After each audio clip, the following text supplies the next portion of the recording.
Un bel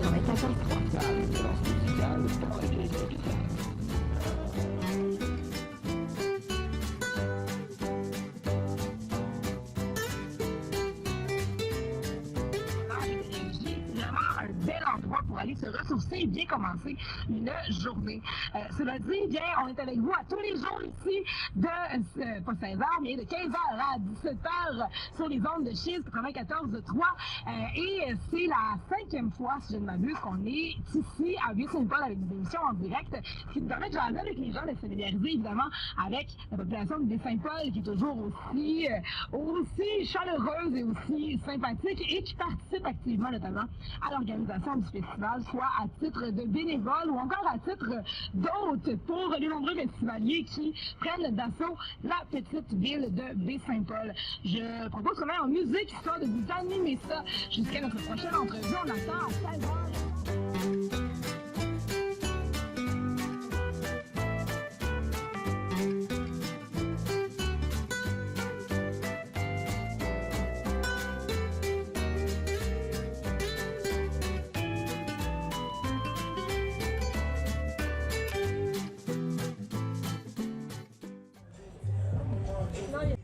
On peut-tu baisser un des deux speakers? Ou toutes, là? Ou, OK, génial. Juste le temps de. T'as toutes tes questions déjà, toi? Ben oui. C'était. I'm full set. I'm full set. I'm full set. Ça roule-tu? Ça roule. Allô? Salut, c'est Joanie, votre prof alternatif en direct du festif. Yeah! De l'été. Avec Émilie Rioux. Allô, Joanie! Allô! Alors, Émilie, que j'ai rencontrée, mon Dieu, sur une pièce de théâtre qu'elle était assistante metteur en scène. Ah, t'as raison. Puis après ça, on a fait de l'animation ensemble et plein de choses. J'aimerais que tu expliques à mes élèves, c'est quoi ton emploi ou tes nombreux emplois? Que fais-tu dans la vie? J'ai commencé par faire du théâtre en premier. C'était le premier but, c'était de faire des études en théâtre. Puis ensuite, ça m'a mené à faire de l'animation, justement, qui est très, très diversifiée. On travaille avec les jeunes, on travaille avec les plus vieux. On a les collègues qui sont toujours un petit peu clowns, fait que ça, c'est le fun ici. Puis ensuite, je me suis mis à faire des communications un petit peu plus, ce qui m'a amené à faire de la radio, qui est un truc que je voulais faire depuis super longtemps, de la télé ou de la radio. Et à l'université, pendant que j'étais en théâtre, je me suis impliquée dans ma radio universitaire, dans la radio étudiante. Et de fil en aiguille, je me suis rendu compte que j'aimais ça, puis que j'avais peut-être un petit peu de talent là-dedans.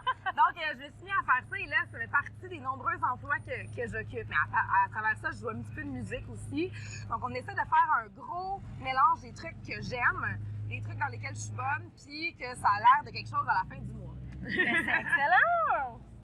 Puis, depuis quand fais-tu la radio? Parce que j'interviewe plus pour la radio, ben oui!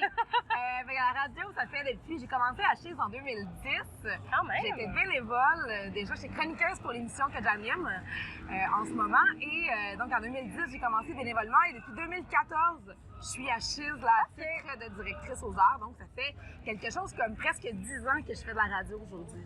C'est bien! C'est bien pour une jeune poulette que tu es. Qu'est-ce que tu aimes le plus? Qu'est-ce que tu fais, Émilie? Ce que j'aime le plus, c'est d'avoir, c'est vraiment cliché, d'avoir un espèce de contact avec le public. C'est-à-dire que même si on n'a pas les gens dans notre face, qu'on les entend, on les sent qui sont là, et qu'on a l'impression qu'on ouvre un canal de communication où eux nous écoutent attentivement et qu'on peut vraiment leur parler et leur partager nos découvertes. Donc, c'est une petite partie spectacle, en fin de compte, qui est là aussi en faisant de la radio. Tu fais un spectacle, mais où tu as la liberté de faire découvrir aux gens ce que tu aimes. C'est quand même le fun. C'est quand même bien. Puis, qu'est-ce qui est le plus difficile dans ton travail? Dans mon travail, le plus difficile, je te dirais, c'est de gérer son temps. Parce que dans une journée, il y a beaucoup de choses à faire, puis parfois, ça va varier beaucoup selon la saison. L'été, on a vraiment beaucoup de choses à planifier. L'automne, c'est un autre beat complètement, c'est plus du studio, c'est des journées de bureau. Donc, c'est de faire la bonne part entre travail de terrain, travail de bureau, ce qui est concret, ce qui est plus de la préparation. Donc, planifier son temps, ça, c'est pas donnant à tout le monde, et c'est assez difficile. C'est difficile quand tu as une âme artistique, je pense. Est-ce que tu suis un plan précis lorsque tu fais des entrevues radio, culturelles? Au début, je suivais un plan précis. Au début, je préparais vraiment beaucoup mes entrevues. Je me suis rapidement rendu compte qu'une entrevue, il faut que ce soit une discussion. Je suis d'accord avec toi. Donc, il faut que ça soit vraiment une relation entre les deux. Donc, il faut un peu que tu te prépares dans la mesure où il faut que tu fasses des recherches, que tu connaisses la personne. pour savoir de quoi tu vas lui parler pour que ça soit intéressant pour elle et pour toi. Mais pas de là à écrire toutes tes questions. Je pense que tu vas perdre un peu du naturel si tu fais ça. Je suis d'accord. Hein, n'est-ce pas? Oui, mais moi, c'est les questions d'élèves. Voilà. C'est les questions que les vos enfants questions. que vous qui avez posées durant l'année scolaire. Puis là, c'est sûr, durant cet été, je peux pas vous parler à vous. C'est un melting pot de toutes les questions Des questions élèves. de gens. Oui. Je sais que tu écoutes de la musique au travail. C'est quoi tes genres du moment préférés, Émilie? Hey, c'est quoi? Faire de la radio, ça a complètement détruit mes goûts musicaux. Pour vrai, mais c'est une bonne chose. Avant, j'écoutais pas mal plus du folk, de la musique folk. Ça reste encore mon dada. Ça reste encore la chose que j'aime le plus. La musique francophone, il y a beaucoup de folk aussi à travers, fait que ça donne bien. Au Québec. Cela dit, écouter, de faire de la radio, ça fait en sorte que je me suis mis à tout aimer, à trouver quelque chose de bon dans tout. Donc vraiment, ça, c'est peut-être le point que ça a complètement démoli ce que je pensais que j'aimais, mais en même temps, ça fait en sorte que tu es ouvert à tout et je pense que ça te rend plus de bonne humeur parce que tu trouves de la qualité dans toutes les musiques. C'est vrai. Ah, Ouais. c'est bien dit. C'est On aime beau. Oh, quels sont tes principaux outils de travail? Je travaille à l'ordinateur, beaucoup pour les recherches. Ça prend un bon ordinateur? Un bon ordinateur, un téléphone cellulaire. Et là, je sais qu'on dit toujours aux gens de ne pas être tout le temps sur leur téléphone. Oui, mais c'est vrai. Oui. Mais quand on est sur le terrain comme ça, on n'a pas le choix parce qu'on reçoit des demandes d'entrevue. Des fois, on a à communiquer vite sur le fly, à s'ajuster, à faire 180 degrés, à se revirer sur un dixaine, comme on dit. Et ça te prend comme un ordinateur de poche pour être capable, dans tout temps, pouvoir réagir à ce qui va se passer. Donc, c'est un petit peu... Ça peut être un bel outil. Tout à fait. Et je te dis que mon autre outil, c'est ma grande gueule. C'est parce que, mais pour vrai, c'est un bon outil de savoir avoir de l'entre-gens puis de ne pas hésiter à aller vers les gens, à leur poser des questions, même si on n'est pas dans un contexte d'entrevue, là, à aimer les gens puis à se pratiquer, justement, à connaître les gens, même les artistes ou les pas l'artiste, peu importe qui. C'est une grosse qualité puis c'est un bon outil à développer. Ah, c'est beau! Est-ce que vous avez d'autres questions qui se feraient bien là-dedans, là? Oh! Tu rencontres des artistes, oui. toi, dans la vie? Oui! Y a-tu un groupe des artistes que tu as vraiment particulièrement aimé ou qui t'ont juste marqué? Il y a beaucoup de monde qui m'ont marqué dans les entrevues, je te dirais, mon Dieu.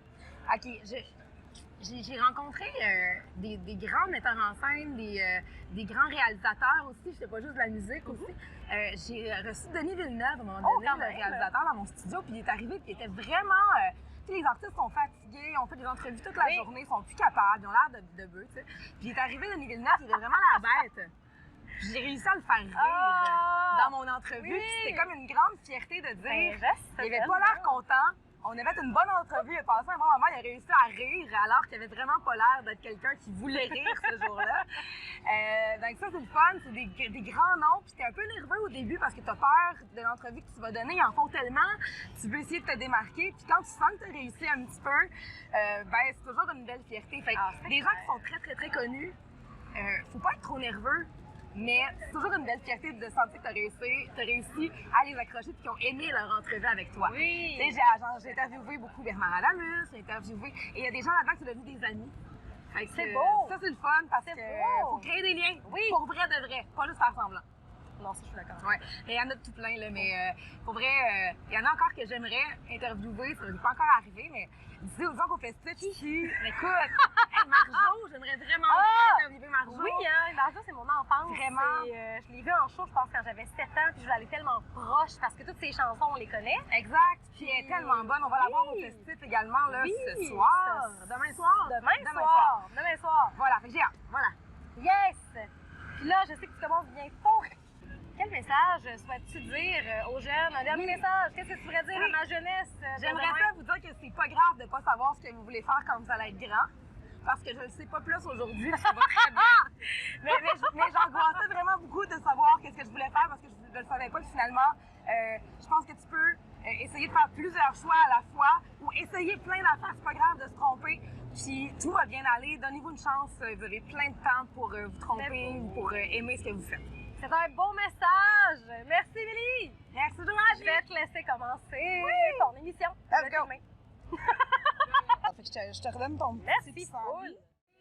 Au festival, il y a toujours beaucoup de surprises, alors on vous l'annonce dès maintenant. Dans 15 minutes, il y a un show surprise de Bernard Adamus. Ben, allez-y, je pense que ça va être bien le fun, mais sinon, des bons chums, ce grand Adamus, sont avec nous en train de, ma foi, mal gérer leur breuvage. C'est les Québec Redneck. Un micro pour la gang.